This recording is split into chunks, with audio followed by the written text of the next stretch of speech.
Hello students, आज की class में हम देखेंगे दो रेखाओं के साथ तिर्यक रेखा द्वारा निर्मित कोण यानी angle made by transversal with two lines. तो चलिए सबसे पहले बात करते हैं कि ये तिर्यक रेखा यानी कि ट्रांसवर्सल होता क्या है। तिर्यक रेखा यानी कि ट्रांसवर्सल लाइन क्या होता है। चलिए देखते हैं तिर्यक रेखा क्या होती है, ट्रांसवर्सल लाइन क्या होता है। चलिए, अगर दो या दो से अधिक रेखाएं, ये रेखाएं जो है समांतर हो भी सकती हैं, समांतर नहीं भी होंगी तो चलेगी। जैसे कि आप ये चित्र में देख रहे हैं, ये दो हम लोग असमांतर रेखाएं ले लिए हैं। जरूरी नहीं है कि ये समांतर हो, असमांतर भी होगा तो चलेगी। ये हम लोग इसका नेमिंग कर देते हैं ए बी, और दूसरा हम लोग रेखा ले लेते हैं यहाँ पर सी डी। ठीक है, दो या दो से अधिक रेखा आप ले सकते हैं। ठीक है, अब इन दो रेखाओं को एक तीसरी रेखा कुछ इस प्रकार से है जो इन्हें दो भिन्न भिन्न बिंदुओं पर प्रतिच्छेद कर रही है यानी काट रही है। जैसे कि इस रेखा का नाम देते हैं पी क्यू। यह रेखा ए बी को एम पर और रेखा सी डी को एन पर प्रतिच्छेद कर रही है। ये एम बिंदु हो गया और ये आपका एन बिंदु हो गया।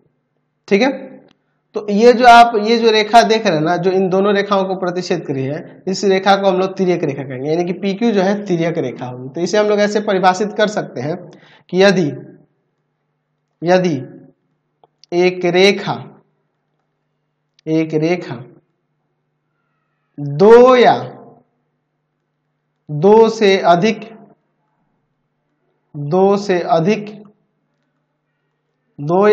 अधिक रेखाओं को भिन्न भिन्न बिंदुओं पर प्रतिच्छेद करें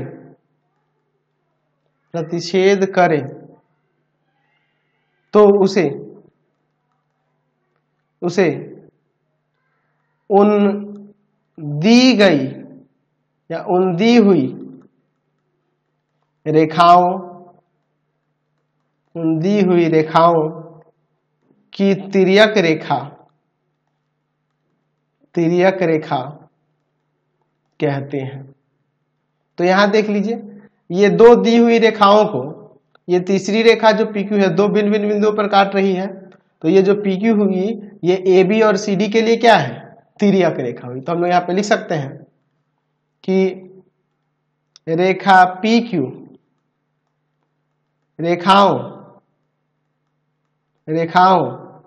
AB तथा CD की तिर्यक रेखा है। ठीक है, तो जैसा कि मैंने यहाँ पे हेडिंग दिया है कि दो रेखाओं के साथ तिर्यक रेखा द्वारा निर्मित कोण। तो ये दो रेखाओं के साथ ये जो तिर्यक रेखा आ रही है, यहाँ पे कुछ कोणे बना रही है। जैसे कि आप चित्र में देखिए, यहाँ पे चार यहाँ कोण बन रहे हैं, चार यहाँ कोण बन रहे हैं। तो इन्हीं कोणों के बारे में आज की क्लास में हम लोग समझने वाले हैं। इनका नाम कर देते हैं 1 2 3 और ये 4 ले लेते हैं। उसी तरह से इसको एंगल 5, एंगल 6, एंगल 7 और एंगल 8 कर लेते हैं। तो टोटल 8 कोण बना रहे हैं। तो ये जो निर्मित कोण है, इनके नामकरण थोड़ा सा हम लोग करेंगे। इनको कौन कौन से नाम से जाना जाता है, ये कौन कौन से युग्म में हम लोग किन किन नामों से इनको जानेंगे, इसी के बारे में आज की क्लास में हम लोग बात करने वाले हैं। चलिए, तो हम लोग इन कोणों को हम लोग ये कुछ कोण देख रहे हैं बाहर की ओर है और कुछ यहाँ अंदर की ओर है। ये जो बाहर की तरफ 1 2 7 और 8 जो कोण देख रहे हैं, अंदर की ओर देख रहे हैं, इनके आधार पर हम लोग इनको दो भागों में बांट सकते हैं। दो भाग कौन कौन से हो सकते हैं। एक हो जाएगा बाह्य कोण, जिसे हम लोग एक्सटीरियर एंगल कहेंगे, एक्सटीरियर एंगल्स। ठीक है, और जो अंदर की ओर है उनको क्या कहेंगे, अंतःकोण कहेंगे। ठीक है, इंटीरियर एंगल कहेंगे,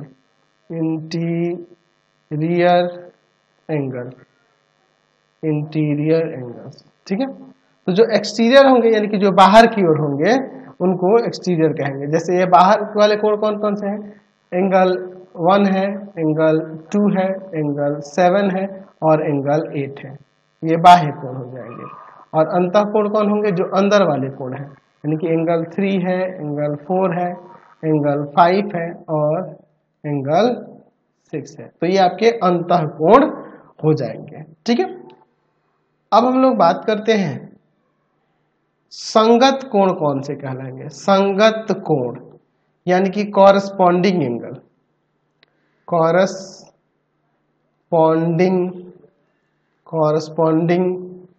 एंगल्स कौन से होते हैं।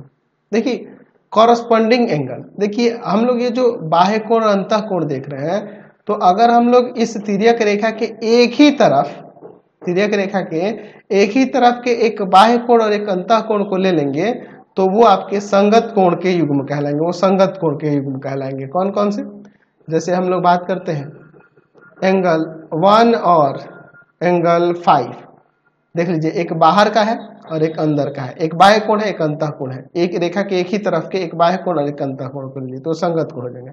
उसी तरह से एंगल 2 और एंगल 6 ये भी संगत कोण के युग्म हो जाएंगे। ठीक है, तीसरा हम लोग देख लेते हैं एंगल 3 और एंगल 7, ये भी आपके संगत कोण के युग्म हो जाएंगे। उसी तरह से अगर हम लोग देखें एंगल 4 और एंगल 8, ये भी आपके संगत कोण के युग्म हो जाएंगे। चलिए फिर अब हम लोग बात करते हैं एकांतर अंतःकोण, एकांतर अंतःकोण यानी कि अल्टरनेट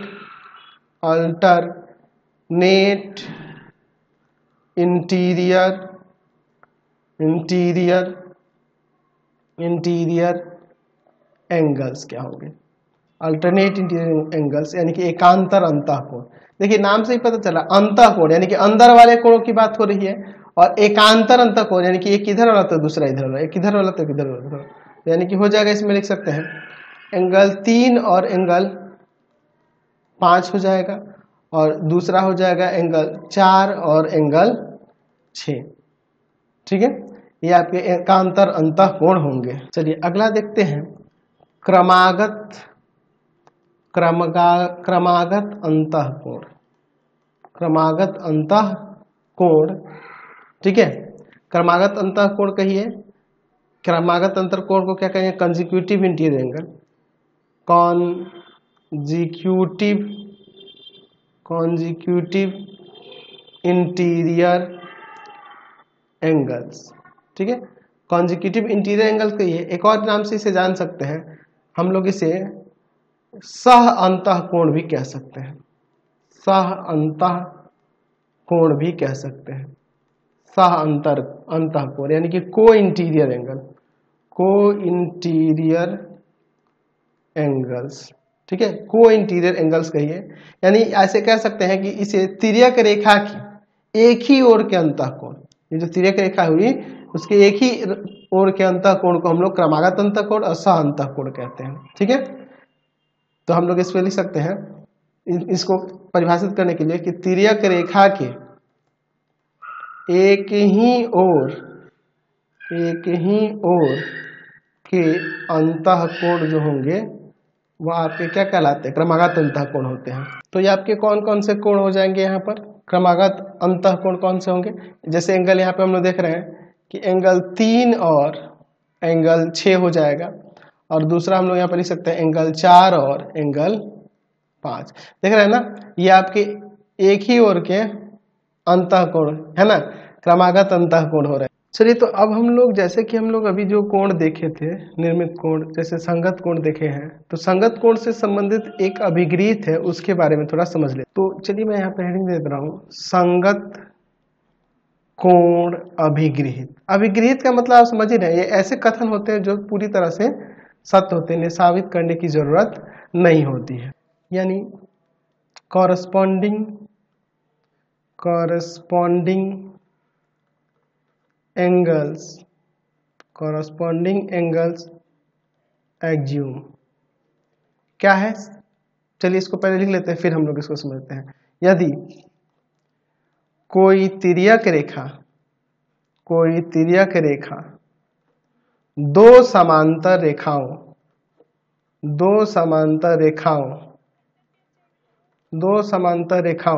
को प्रतिच्छेद करे या काटे भी लिख सकते हैं, तो संगत कोण समान होते हैं। संगत कोण क्या होते हैं? समान होते हैं। ठीक है, संगत कोण क्या होते हैं? समान होते हैं। जैसे देखिए, मान लीजिए आपके पास ये दो रेखाएं ऐसे समांतर दी हुई हैं। ठीक है, ठीक है, ये दो रेखाएं क्या है? समांतर है। जैसे इस रेखा का L मान लेते हैं नाम, इसका M मान लेते हैं, और ये हमने एक तिर्यक रेखा ले ली है। ठीक है, तो तिर्यक रेखा इसको काट रही है, इसको हम लोग P ले लेते हैं। तो यहाँ पे क्या होंगे? अगर हमारे पास ये L समांतर M दिया है तो संगत कोण समान होंगे, यानी कि एंगल 1 2 3 4 5 6 7 8 कर दिए, तो इसका मतलब कि एंगल 1 इक्वल हो जाएगा एंगल 5 के, संगत कोण के युग में ही ना होंगे। एंगल 2 इक्वल हो जाएगा एंगल 6 के, एंगल 3 इक्वल हो जाएगा एंगल 7 के, और एंगल 4 इक्वल हो जाएगा एंगल 8 के। यही ना संगत कोण के युग में है। अगर ये समांतर होंगी तो ये संगत कोण के युग में क्या होंगे? बराबर हो जाते हैं, समान हो जाते हैं। ठीक है, चलिए, तो ये है संगत कोण अभिगृहित, इसको याद रखेंगे, और इसी का उपयोग करके हम लोग आगे साबित भी करने वाले हैं। बहुत सारे प्रमेय देखेंगे और फिर उसके बाद एक्सरसाइज के क्वेश्चन भी इसमें बनेंगे। ठीक है, चलिए अब हम लोग बात करते हैं संगत कोण अभिगृहित के विलोम की। संगत कोण अभिगृहित का विलोम देखते हैं, यानी कन्वर्ज ऑफ कॉरस्पॉन्डिंग एंगल्स एक्सियूम्स। ठीक है, क्या होता है? चलिए, तो हम लोग यहाँ पे इसको लिख सकते हैं कि यदि एक तिर्यक रेखा दो रेखाओं को इस तरह काटे या इस तरह प्रतिच्छेद करे, इस तरह काटे या प्रतिच्छेद कर लिख सकते हैं। तो इस प्रकार काटे कि संगत कोण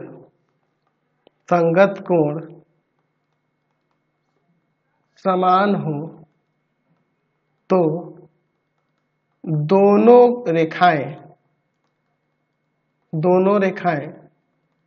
समांतर होती हैं।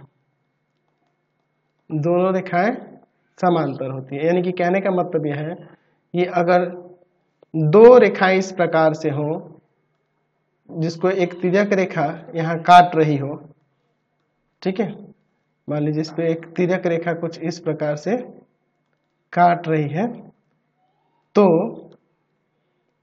अगर एक, जैसे मान लीजिए एंगल 1 और एंगल 2, ये दोनों क्या है? आपके संगत कोण के युग में। अगर ये संगत कोण बराबर हो तो हम लोग कह देंगे कि ये रेखाएं जो होंगी समांतर होंगी, यानी कि ये जो संगत कोण अभिगृहित का ये विलोम है, उसमें हमने देखा था कि रेखाएं समांतर होगी तो संगत कोण बराबर होंगे, और हमने इसमें देखा कि संगत कोण के युग में बराबर हो तो रेखाएं समांतर होंगी। तो इन दोनों को याद रखेंगे और इसी पे आधारित आगे हम लोग प्रमेय साबित करने वाले हैं, क्वेश्चन को भी देखेंगे। आपको हमारे 3 चैनलों को सब्सक्राइब करना होगा। पहला है पाथ फाइंडर क्लासेस छपरा, दूसरा है आपके पास भारती भवन Ravikant sir,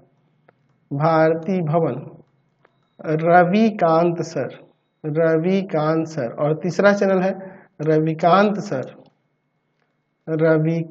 sir RD Sharma solution. तीनों चैनल को सब्सक्राइब कर लेंगे। इससे रिलेटेड वीडियो के लिए सीधे डिस्क्रिप्शन में जाएंगे, इससे रिलेटेड नोट्स के लिए गूगल पे जाकर सर्च करेंगे www.ravikantsir.in, और यहाँ जाकर आप सभी क्लासेस के नोट्स, उनके पीडीएफ को डाउनलोड कर सकते हैं, पढ़ सकते हैं। इंस्टाग्राम और फेसबुक पे जाकर पाथ फाइंडर क्लासेस को लाइक एंड फॉलो करना नहीं भूलेंगे। Thanks for watching the video.